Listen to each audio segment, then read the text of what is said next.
Bonjour, bienvenue sur le plateau d'Informatic News pour notre rendez-vous, le grand témoin qui reçoit des personnalités de notre secteur IT. Et aujourd'hui, nous avons le plaisir de recevoir Alexandre Buzine, qui est associé dirigeant de la société Enix. Alexandre Buzine, bonjour. Bonjour. Merci d'avoir accepté notre invitation. Alors, on vous reçoit cette semaine parce qu'en fait, vous avez publié une enquête, donc vous avez fait et publié une enquête sur, on va l'appeler comme ça, l'affaire VMware Broadcom, okay. Dont on a déjà parlé assez abondamment dans un numéro spécial en novembre, et évidemment qui intéresse beaucoup, quasiment toutes les DSI. Mais alors peut-être avant de rentrer dans l'enquête, ce que vous nous présentiez un peu votre société Enix. Donc vous dites être spécialisé dans le cloud et les infrastructures. Est-ce que vous pouvez dire en de gros ce que ça veut dire et ce que vous faites réellement ? Oui, bien sûr. Alors, c'est vrai qu'on a ce focus sur de l'infrastructure sur mesure, cloud. Donc, on infogère les plateformes de nos clients. Ça, c'est notre métier premier. Des plateformes que vous avez mis en place, conçues et mis en place vous-même. Tout à fait. Donc, aussi bien construit de toutes pièces que réarchitecturer quelque chose qui était à un endroit qu'on a pu déplacer à un autre endroit, ou bien un redesign to cost, ou ce genre de choses. Donc, ça peut être dans leur propre data center, dans le cloud ou dans plusieurs clouds. Tout à fait. On a chez les cloud providers, chez le client, ou bien éventuellement chez nous, on est ancien hébergeur, on a encore 3 data centers autour de Paris. D'accord. Et ça, c'est pour des clients qui ont quel profil et quelle taille ? Alors, on adresse, nous on aime bien tout ce qui est taille ETI, on va dire. Je vais expliquer pourquoi, mais on travaille avec des PME, des ETI et quelques grands groupes également. D'accord. Je pense que l'idée pour nous est de livrer relativement rapidement des nouveaux projets, en 3 à 6 mois. Et c'est vrai que aussi bien avec les PME et les ETI, on y arrive assez facilement. Avec les grands groupes, généralement, il y a un petit peu plus d'inertie, d'interlocuteurs qui font que les projets durent un peu plus longtemps. Et alors, quand vous dites que vous faites de l'infogérance, finalement, ça veut dire que pour le compte de vos clients, vous managez, supervisez leur système d'information. Ouais.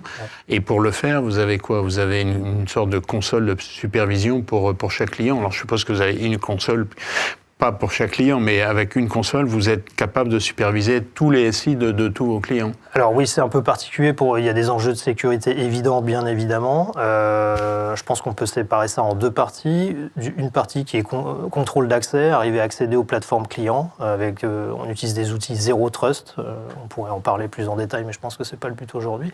Et puis par ailleurs, on fait beaucoup de métrologie des plateformes de nos clients. Sur lesquels on va sortir l'information de la plateforme au cas où elle tomberait en panne pour avoir une copie par ailleurs, et puis historiser tout ça et être capable aussi bien de gérer les crises que d'analyser les tendances et de faire de l'anticipation au niveau de la performance d'une plateforme et des équipements qu'il faudrait éventuellement en rajouter. Une question peut-être un peu anecdotique, je ne sais pas, mais vous parliez de crise. Finalement, dans votre expérience, quelle est la plus grave crise que vous ayez à subir ?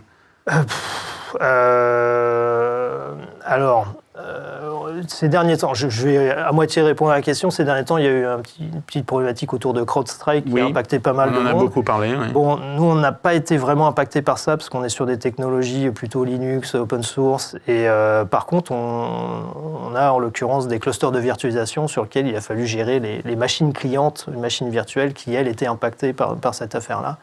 Donc il y a eu beaucoup d'énergie de notre part pour accompagner les clients et les aider à remonter plus rapidement leur plateforme, sachant que ce n'était pas forcément notre responsabilité puisque les plateformes tournaient. Donc ça, c'était une crise large, on va dire, qui nous a beaucoup occupés. Et après, des choses qui sont plus liées à notre métier, c'est souvent des difficultés sur Internet. C'est-à-dire que le fonctionnement d'Internet fait qu'il n'y a pas de garantie de service, c'est un ensemble d'intervenants. Et quand on expose du trafic et qu'il y a de forts enjeux, parfois il y a des routes qui peuvent être compliquées sur Internet et qui peuvent générer un peu d'indisponibilité. Ça, c'est des cas compliqués parce qu'on n'a pas forcément le contrôle de ce qui se passe sur Internet. Je pense que c'est quand on n'a pas les mains libres qu'on se trouve le plus en difficulté de notre côté, quoi. Et alors peut-être une dernière question sur votre activité.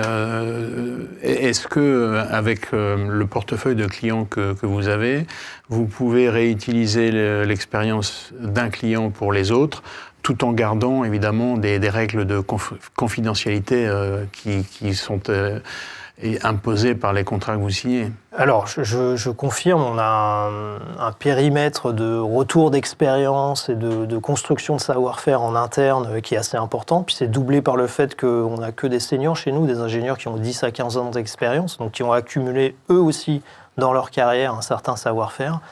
Donc oui, on capitalise totalement sur des pannes potentielles, des difficultés, des réarchitectures, des enjeux particuliers d'une société.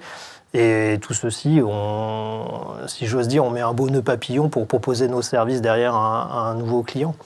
Donc évidemment, on réutilise les expériences positives ou compliquées pour devenir meilleur derrière et revendre ces services. Si je suis jeune diplômé, je ne postule pas chez vous. Alors, il y a possibilité de travailler chez nous quand on est jeune diplômé, mais c'est vrai qu'on est une boîte orientée plutôt de personnes avec une sacrée expérience. Alors, on va parler de l'enquête, puisqu'elle vous concerne vous, parce que je pense qu'elle concerne tous vos clients. Je suppose que c'est un peu ce qui vous a motivé à faire cette enquête, on en parlera tout à l'heure. Et puis, elle concerne évidemment tous nos lecteurs. Donc, le point de départ de ce pourquoi on est là aujourd'hui, finalement, c'était que Broadcom, un beau jour, a décidé de racheter VMware pour 69 milliards de dollars. Alors, bon, j'ai regardé un peu ce qui s'est fait dans notre secteur. C'est quand même une des plus grosses, sinon la plus grosse dans le secteur. Après, ça dépend comment on définit notre secteur, mais je dirais dans l'ordre même ordre de grandeur, on avait Microsoft avec Activision Blizzard, mais là on est dans un domaine un peu périphérique puisque c'est du jeu. Mais on avait surtout Dell EMC, 61 ou 62 milliards, c'était en 2017, ou 2016, si on compare, on est à peu près dans les mêmes eaux. Et puis après, si on a IBM Red Hat en 2019, on tombe à 34 milliards. Donc c'est quand même un rachat très significatif de deux acteurs qui sont finalement assez dissemblables. Est-ce que, déjà une première question, quand vous avez appris cette annonce, est-ce que vous avez été surpris et quelle a été votre ou vos premières réactions? Alors surpris, pas forcément. C'est vrai qu'on aurait pu penser que VMware reste indépendant. Voilà, indépendant par ailleurs, mais non, des rachats de grosses sociétés, pourquoi pas. Le montant ne me choque pas non plus, étant donné la place de quasi-monopole de VMware dans tout ce qui est virtualisation. Et je pense que ce qu'on s'est dit assez rapidement, on a vu comment s'est passé le rachat de Broadcom et quelle a été la méthodologie des actionnaires en termes de dynamique commerciale derrière. Donc on savait que ça allait... Il allait se passer des choses. Ça allait être bien 10 ans pour les actionnaires et peut-être pour les clients un petit peu moins 10 ans. Ça allait secouer, comme on dit. Voilà. Mais ma question, c'est est-ce que vous avez été surpris, non pas par le rachat, parce qu'un des rachats, comme vous disiez, ça arrive tout le temps, mais par le rachat par Broadcom, qui est quand même, on se demande même un peu toujours, qu'est-ce que vient faire Broadcom dans cette pas galère, parce qu'il y a peut-être en tirer des fruits substantiels, mais... Je pense que ça se passe très bien pour VMware aujourd'hui. Non, moi je vois pas ça comme un rachat par Broadcom, je vois ça par un rachat des actionnaires de Broadcom qui utilisent Broadcom pour acheter VMware. Je vois plus ça comme ça. D'accord. Donc une opération purement financière, de votre point de vue. Oui, moi, de mon point de vue, ce serait plutôt ça. Je peux me tromper. Ok. Et est-ce que vous vous êtes rendu compte assez rapidement que finalement, il allait se passer pas mal de choses et que ça allait avoir un impact sur votre activité à vous? Alors, il y a eu la temporalité assez importante dans tout ceci. Il y a eu des craintes suite au rachat, parce que ce qui s'est passé chez Broadcom avant est quand même notable. Donc les choses ont été un petit peu anticipées, mais on n'avait aucune preuve ou aucune information. Et puis fin d'année 2023, on a commencé à y voir un petit peu plus clair. Et puis je pense que, enfin en tout cas en ce qui me concerne, moi j'imagine même pas que ça serait aussi... important comme changement. Je ne sais pas s'il faut utiliser le terme violence, parce que ce n'est pas forcément violent pour tout le monde ce qui se passe, mais en tout cas, c'est des changements notables. Alors, on le disait, 69 milliards, donc en gros, c'est beaucoup d'argent de dépenser. Ça veut dire qu'en retour, on va espérer récupérer la mise assez rapidement. Et comme vous le disiez, Broadcom a un historique. On a bien vu ce qu'ils avaient fait dans des rachats précédents. CA Technologies, par exemple, ça avait pas. Alors, c'est pas du tout le même niveau que VMware, mais enfin, on avait bien vu les pratiques. Donc, assez rapidement, Broadcom a réorganisé le portefeuille, puisqu'ils ont élagué tout ce qui était un peu périphérique. Ils ont recentré leur offre sur 2 ou 3 piliers principaux. Ils ont créé des bundles. Ils ont abandonné les licences perpétuelles. Donc ça, c'était quand même un changement commercial majeur, on va dire, qui allait avoir un impact direct sur la vie des clients. Il y a eu des affaires juridiques en France, Orange Thales, aux États-Unis, AT&T. Donc très très rapidement, ça a modifié, je dirais, considérablement la vie de quasiment toutes les entreprises, en tout cas toutes leur DSI. Et donc c'est un peu ce qui vous a conduit à faire cette enquête. Vous aviez, je suppose, un certain nombre d'éléments un peu divers et vous êtes dit, avec notre activité, on va essayer de creuser un peu et de systématiser le retour qu'on peut avoir sur cette affaire, entre guillemets.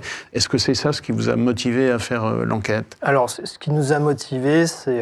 donc nous, on a vu les prémices des mouvements suite à ce rachat et puis des premiers cas clients qui sont arrivés, mais on s'est dit qu'on ne voyait pas forcément très clair sur ce qui allait se passer dans les années qui suivaient et à quelle vitesse les choses allaient bouger. Donc on avait besoin de connaître pour nous-mêmes un petit peu là où se situaient les DSI françaises. Et puis, à l'occasion de cette enquête, pourquoi ne pas la partager et avoir un peu d'open data sur le sujet? Parce que je pense qu'il y a beaucoup de gens qui se posent des questions. On verra les chiffres, on verra qui s'inquiète un petit peu de la situation VMware en interne. Mais voilà, c'était pour compléter notre compréhension du marché français. Et puis partager cette information, parce que je pense qu'elle est intéressante pour tout le monde. Alors, la première question que les gens sont amenés à se poser, c'est évaluer l'impact que ça peut avoir sur notre propre entreprise, si je puis dire, et sur la DSI. Et donc là, le chiffre en fait que vous donnez, c'est que près de 6 répondants sur 10, finalement, n'ont pas encore fait cette analyse d'impact sur. Est-ce que ça peut paraître quand même un peu beaucoup, parce que ça fait maintenant, vous le disiez, l'annonce a été faite en novembre, en janvier, donc il y a 2024, ça fait 1 an. On a bien compris ce que Broadcom allait mettre en place, donc et VMware, comme vous le disiez, a un monopole quasiment partout. Donc ça veut dire que tout le monde est concerné. Est-ce que se dire, alors je ne sais pas quand vous avez lancé l'enquête, je suppose que c'est il y a quelques semaines, mais est-ce que quasiment 1 an après, le fait que 6 DSI ou 6 entreprises sur 10 n'aient pas évalué l'impact que ça peut avoir, est-ce que ça, c'est pas un petit peu surprenant?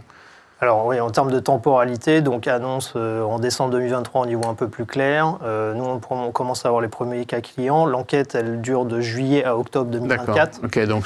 Okay. Un petit peu après, et vu les résultats, un petit 2/3 de personnes qui n'ont pas encore évalué la situation, déjà, ça nous laisse dire que les chiffres qu'on va partager, c'est le haut de l'iceberg. Ça cache beaucoup de choses qui vont se passer probablement, nous on estime que dans les 2 prochaines années, 2025-2026, on va voir la masse se transformer. Il y a plusieurs explications derrière ces 60%. Il y a des gens qui ne s'en préoccupent pas parce qu'ils ont signé juste avant les nouvelles règles commerciales et se sont engagés sur 3 ans, donc sont tranquilles un certain temps. Il y a des gens qui avaient déjà des contrats qui ne s'étaient pas encore terminés, même en juillet 2024. C'est un peu ce que faisaient valoir les gens qui ont porté ça devant les tribunaux, en disant on a signé, on entend maintenir ça jusqu'au terme du contrat. Oui, tout à fait. Mais donc, tout le monde n'est pas à la même enseigne. Il y a des gens qui ont anticipé, il y a des gens qui n'ont pas anticipé. Je pense que dans ces 2 petits tiers, il y a des personnes qui ont anticipé et qui se disent le sujet, il n'est pas pour tout de suite. Et c'est sûr que c'est pour ça que ces 2 prochaines années, on estime qu'il va y avoir quand même pas mal de mouvements, parce qu'il y a des gens qui vont arriver à échéance de leur contrat et qui vont être obligés de réévaluer les choses. Après, il faut aussi prendre en compte le fait que VMware parfois est central dans un métier en termes de plateforme de virtualisation et parfois est totalement annexe. C'est-à-dire que si je fais tourner mon workspace, mes emails, etc. En interne et que ça représente une petite part de mon budget IT, bon, payer 50% de plus, même 100% plus cher, est-ce que c'est un problème? A contrario, si je suis hébergeur et que mon métier, c'est de revendre de l'infrastructure où je fais de la virtualisation tous les jours, peut-être que ma marge ne me permet pas d'encaisser, à contrario, le surcoût des licences. Donc, en gros, vous êtes en train de dire que finalement, tous les cas sont très, très différents. Oui. Et chaque cas est particulier, c'est un peu ça. Exactement. La virtualisation, on l'utilise, c'est un vieux métier, si j'ose dire. Oui. Ça fait longtemps que tout le monde fait de la virtualisation, donc il y a énormément de cas d'usage dans les faits. Alors, donc on a donné ceux qui ont fait l'analyse de cet impact. Maintenant, parmi ceux qui ont décidé de faire quelque chose, il y en a quand même 60% qui ont décidé de rester. Est-ce que ça, c'est pas... alors, ce chiffre, il va peut-être évoluer dans le temps, hein, c'est possible. Peut-être que quand ils verront passer la nouvelle facture, ils vont se dire « Ah bah tiens, on va peut-être réfléchir un peu plus ». Mais ça veut dire que malgré tout... alors, nous, on en a beaucoup parlé. Est-ce qu'on en fait pas un peu trop? C'est-à-dire que finalement, il y a malgré tout une certaine stabilité et que c'est pas aussi simple comme ça de changer les choses. Alors... il est absolument non trivial de changer de technologie. Oui. C'est-à-dire que VMware étant un quasi-monopole, ne serait-ce qu'en termes d'employés et de connaissances des employés sur la technologie, il est facile d'embaucher des gens qui savent faire du VMware aujourd'hui. Il est facile de les former, et voilà. Donc, changer de braquet, changer de technologie, remettre en question VMware, c'est un engagement certain avec un certain niveau de problématique. Il y a des gens qui vont se dire... Moi, le surcoût m'impacte peu, je n'ai pas de raison de changer.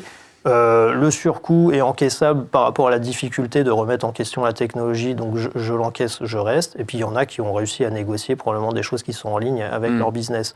Donc je trouve ça pas étonnant qu'il y ait une bonne partie des gens qui restent sur VMware. La question se pose plus sur pourquoi d'autres quittent VMware et on peut en discuter. Justement, on va parler de cela, ceux qui ont décidé finalement de changer et de prendre quelque chose de nouveau. Et là, de ce point de vue-là, la partie évolue un peu au fil du temps parce que après l'annonce de VMware, il y a ce que font les DSI, puis il y a aussi ce que font les concurrents. Et les concurrents, ils sont pas restés les deux pieds dans le même sabot, ils ont commencé à bouger. Pas plus tard que cette semaine, même Red Hat qui propose un outil de virtualisation, ce qui est un peu étonnant puisque eux, ils étaient partis sur la conteneurisation. Donc on se dit, c'est un peu un effet d'aubaine et on essaie de tirer profit de la situation. Donc parmi les gens qui ont pris très tôt la décision de faire autre chose, quelles sont les différentes options? Alors ce que dit l'enquête et en gros, vous, quel conseil vous apportez aux décisions que vos clients prennent? Alors, je pense qu'effectivement, il y a ceux qui décident de sortir... Alors, déjà, pour simplifier, quelles sont les alternatives? Alors, les alternatives, je pense qu'il y a deux grandes voies. Il y a la voie, je reste dans une approche de virtualisation avec une technologie de virtualisation. Et dans ce cas-là, on peut retrouver... Concurrente, propriétaire ou open source. D'accord. Avec soit du simili-licence, soit le besoin d'être accompagné pour gérer de l'open source, par exemple. Puis il y a le choix un peu plus engagé qui consiste à revoir son infrastructure. Quitte à dépenser de l'énergie pour quitter VMware, pourquoi pas passer sur de la virtualisation chez un cloud provider ou pourquoi pas passer sur la conteneurisation, Kubernetes et ce genre de choses. Alors, est-ce que finalement le discours que vous tenez vis-à-vis de vos clients, c'est pas de dire, parce qu'on peut le voir comme il y a une contrainte extérieure, c'est un peu pénible, il va falloir tout remettre à plat. Justement, on peut le dire d'une autre manière en disant, tiens, c'est l'occasion de faire quelque chose et de revoir les fondamentaux de notre système d'information. Donc c'est un peu comme ça que vous présentez les choses? Alors, on accompagne des clients pour faire face à cette situation et moi je peux même parler de cas clients où on a terminé la migration, comment se sont posées les questions. En fait, souvent, on a des plateformes de virtualisation avec de l'équipement en dessous qui a une durée d'immobilisation qu'il faut renouveler. Donc, il est assez habituel de créer des nouveaux clusters de virtualisation et d'en tuer des anciens qui sont un peu plus vieux. Donc, on peut migrer comme ça. On peut créer des nouvelles plateformes, garder l'ancien et puis migrer tranquillement vers de nouveaux équipements. On peut À contrario, essayer de rester sur les mêmes équipements et de cycler les VM et de transférer tout le legacy vers une nouvelle plateforme, il y a énormément de cas d'usage. En fait, les clients ont plusieurs choix à leur portée. Nous, ce qu'on essaye de faire, c'est de leur dire qu'est-ce que vous souhaitez corriger comme problème. Souvent, c'est un aspect financier, c'est-à-dire on veut avoir une empreinte financière qui est moins importante. Donc dans ce cas-là, on peut privilégier des solutions open source. Dans d'autres cas, j'ai une vieille plateforme, elle ne peut pas me coûter autant, il faut que je revoie la façon dont je fais tourner mes applicatifs. Et donc là, on va un peu plus loin, on va dans le repackaging des applications, les conteneurs, ce genre de choses. Et alors, vous, votre rôle de conseil dans cette aventure, il est quoi? Il est de conforter les clients dans leurs avis ou de les pousser un peu vers une solution ou une autre en fonction de l'existant? Comment vous intervenez? Alors, nous, certes, on fait du conseil, mais notre métier premier, je le répète, c'est infogérer des plateformes. Donc, on est là pour les aider à bouger et puis les aider à faire tourner la plateforme ensuite. En tout cas, c'est notre métier. S'ils font appel à nous, c'est pour cette raison-là. Et on s'adapte aux besoins du client, donc on peut très bien On a des cas clients où on les a migrés, par exemple, de VMware à Proxmox, qui est une solution open source. On a d'autres cas clients où on les a aidés à migrer leur machine virtuelle vers de la virtualisation d'un cloud provider. Et là, on n'est plus sur du VMware, typiquement. Et est-ce que vous arrivez à chiffrer le temps et le prix de ces évolutions? Alors oui. Bon, évidemment, ça dépend de la complexité, de la surface de la plateforme et surtout de l'intégration dans le système IT du client. Mais on va dire que en l'espace de 3 à 6 mois, on peut migrer la plupart des tailles de clusters de virtualisation de taille normale, c'est-à-dire plusieurs milliers de VM. Ça se fait en 3 à 6 mois sans trop de problèmes. Après, il faut bien comprendre. Et ça, c'est une difficulté réelle du métier. Quand on fait de la virtualisation, on mélange de l'applicatif récent et du legacy. Et il est souvent difficile pour un client d'avoir un inventaire parfait de ce qui est récent et de ce qui a 10 ans d'âge et qui tourne sur la même plateforme de virtualisation. Donc toute la difficulté, si j'ose dire, de remise en question de la virtualisation ou d'un cluster de virtualisation ou bien de sa technologie, c'est de se dire je vais devoir migrer un ensemble d'applications, de composants divers qu'il faut bien avoir inventorisé et il faut un projet pour pouvoir migrer tous ces composants-là sur une nouvelle plateforme. C'est ça la difficulté. Si on vient sur les résultats de cette enquête, donc les chiffres ont changé sans doute. Hein. Vraisemblablement, vous disiez c'est le sommet de l'iceberg. Mais en gros, là pour l'instant, c'est la plus grosse part, la majorité, 60% décident de rester. 30% en gros à la louche. 30% veut changer, mais de manière partielle, je crois. Et puis le reste complètement. C'est 28% complètement et 11% partiellement. C'est l'inverse. Ouais. Donc malgré tout, 30% complètement, c'est beaucoup finalement. Beaucoup décident de rester et 30%, c'est pas négligeable de tout bazarder. En fait, migrer complètement, donc c'est un engagement d'énergie à dépenser pour aller sur une autre solution. Ça n'est pas du tout anodin. Généralement, c'est parce que la situation est intenable. Tout simplement. Il faut rappeler que les changements de coûts sont parfois, on entend souvent, c'est entre x2 et x15. Oui, on a entendu des chiffres ahurissants. Il y a des chiffres ahurissants. Il y a des situations intenables. Très clairement. Donc, à situation intenable, les gens trouvent des solutions, veulent bouger et veulent trouver une autre option que de rester menotté et d'avoir le business qui est plié à cause de ce coup-là. Et alors, dans les différentes options que révèle l'enquête et que vous avez mentionnées, soit prendre des solutions alternatives de virtualisation propriétaire, open source ou migrer vers le cloud, est-ce que face à ça, vous êtes agnostique ou est-ce que, en fonction de l'existant, vous conseillez le client de choisir une solution plutôt qu'une autre? Alors nous, on est agnostique. Donc notre but a toujours été d'infogérer les plateformes de nos clients. S'ils ont des besoins de virtualisation, de faire tourner des machines virtuelles, on sait le faire dans plusieurs conditions et à plusieurs endroits. C'est ce qu'on disait au début. Chez le client lui-même, chez un cloud provider, migrer de l'un à l'autre, changer de technologie, ça fait partie de notre métier aujourd'hui. C'est vrai que la dynamique, la demande du client qui souhaite migrer, c'est plutôt de quitter le monde du vendor locking et de récupérer un peu de souveraineté dans ses choix. Donc ça veut dire aller vers de l'open source? Ça veut dire plutôt aller vers de l'open source. Ou, en tout cas, quitte à payer, autant donner les billes et faire infogérer chez un cloud provider et réduire mes besoins d'infogérance. Donc il y a un peu ces deux approches-là qui existent. Rester dans le monde de la licence, c'est un choix qui est un peu moins clair, on l'entend moins souvent. Dans les critères de choix, parce que finalement, c'est quand même... on a l'initiation, on a analysé l'impact et on a différentes options possibles. Après, on se dit... on met sur chaque option possible des critères. Les critères, le premier, parce qu'on a beaucoup parlé du prix, mais finalement, le premier qui est pointé en avant par cette enquête, c'est la robustesse et la performance. Avant le prix, et ensuite la simplicité d'utilisation.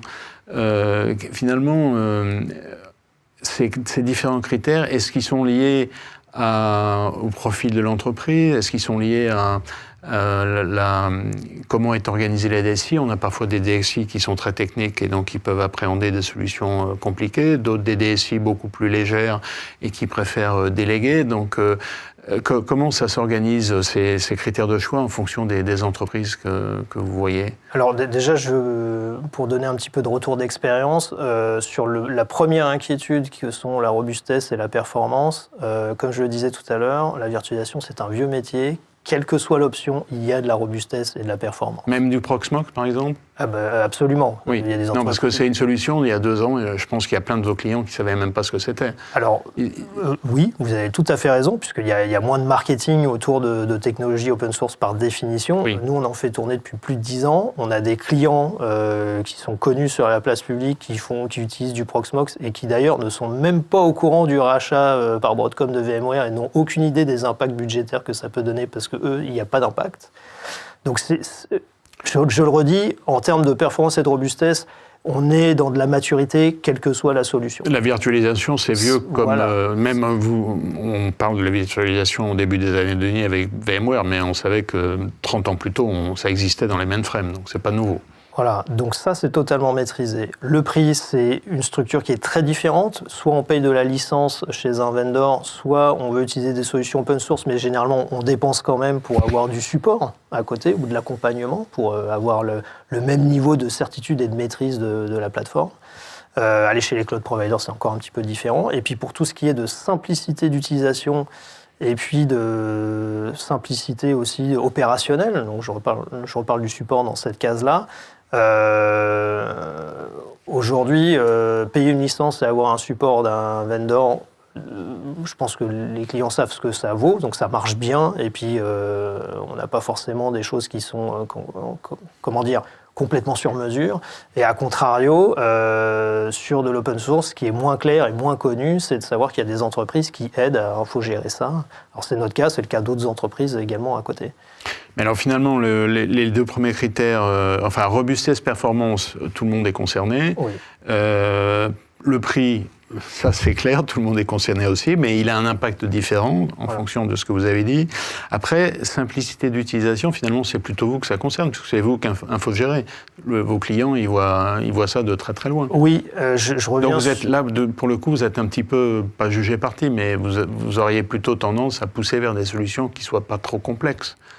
Alors, nous, très clairement, on fait de l'infogérance, donc on va choisir surtout des solutions robustes et qui sont capables d'encaisser de la production en H24 avec de la performance, etc. et qui sont sécurisées. Donc ça, ce sont nos enjeux. Évidemment, on ne veut pas se créer des problèmes par définition.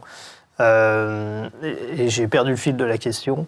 La question, c'est que pour ce qui vous concerne, les 2 premiers critères, c'est plutôt vos clients que ça concerne. Le 3e, simplicité d'utilisation, c'est plutôt vous, parce que c'est vous qui infogérez. Alors, s'il y a quelque chose à dire là-dessus, c'est-à-dire que, question staffing, les employés, la masse salariale, je le disais tout à l'heure, il est simple d'avoir des gens qui connaissent VMware et qui sont capables de manipuler du VMware. Il est plus compliqué de trouver des gens qui sont compétents sur des solutions open source ou ce genre de choses.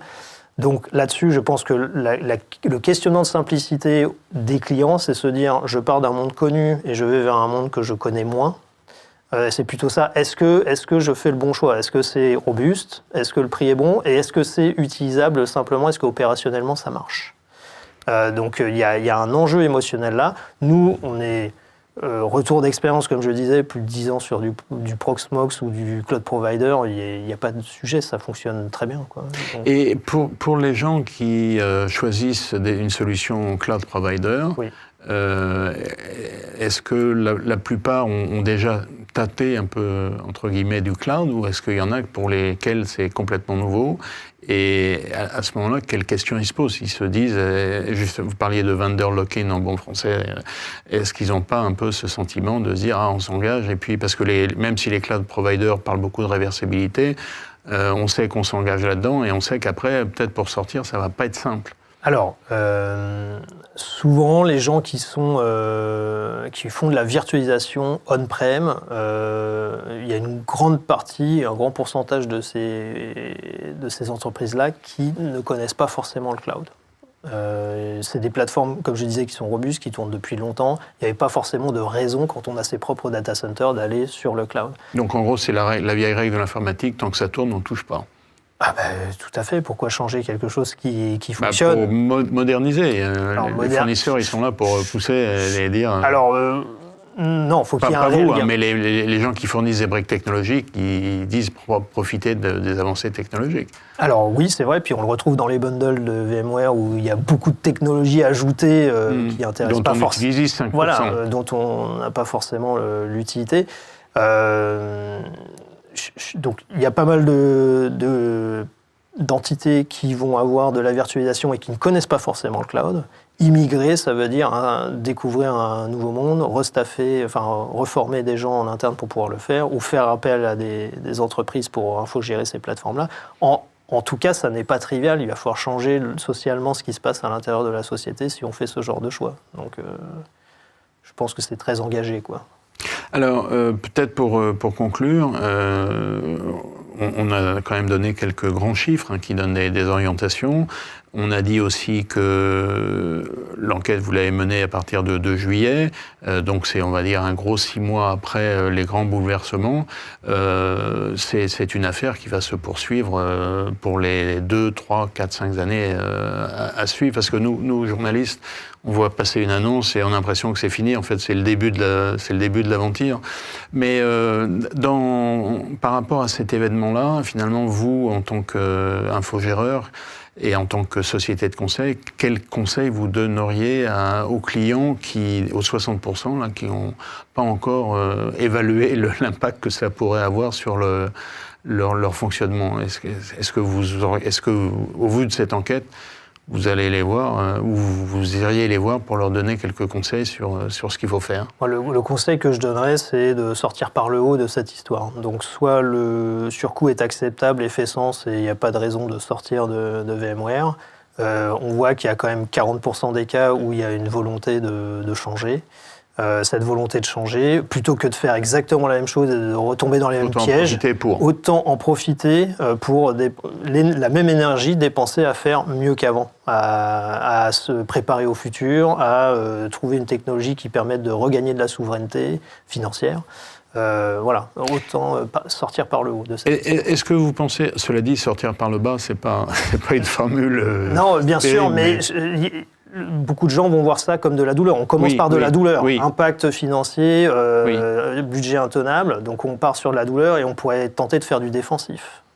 Et est-ce que vous pensez, pour finir, sur cette répartition 60, on reste, 40, on fait autre chose, est-ce que vous pensez que ça va se modifier dans la mesure où finalement l'expérience des 40% qui font autre chose, normalement devrait être relativement positive et bénéfique et devrait inciter ces 60% de gens qui préfèrent rester là où ils sont, de se dire finalement, c'est pas tellement un saut dans l'inconnu, autant évoluer. Est-ce que vous pensez que ça peut changer? Alors, je peux raconter une petite anecdote, c'est qu'entre pairs, aux alentours de décembre 2023, quand on savait que ça allait bouger, on s'est dit, bon, en gros, ça va être essoré commercialement, mais quand bien même, VMware gardera 70% de part de marché.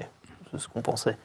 Dans les faits, là, on voit qu'il y aurait à la limite on n'est pas loin. Ça serait même un peu plus. Il y a un peu plus de mouvement que ce qu'on aurait pu anticiper.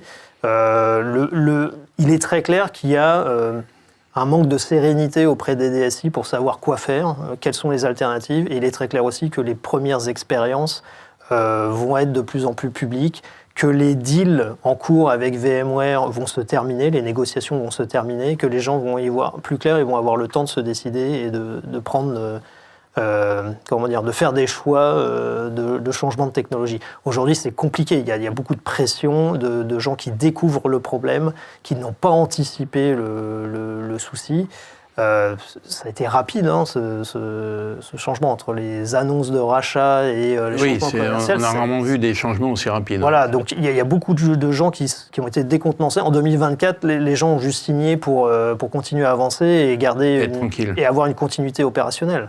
Maintenant que les choses sont un peu plus partagées, comme le cas de cet entretien, et comme les clients qui vont expliquer ce qu'ils ont pu faire comme bénéfice en sortant par le haut, en allant implémenter d'autres choses autre part, je pense que ça va un petit peu améliorer ce chiffre des gens qui sortent, mais je ne vois pas un exode complet des clients VMware vers autre chose, puisque la solution VMware a quand même des atouts, et maintenant à un prix sensiblement différent. Donc est-ce que ça convient? Ça dépend vraiment du client. Je pense qu'on va rester sur ce message. On aura peut-être l'occasion, si vous faites une deuxième version de cette enquête, d'en reparler. En tout cas, Alexandre Buzine, merci beaucoup pour cet entretien. Merci de m'avoir accueilli.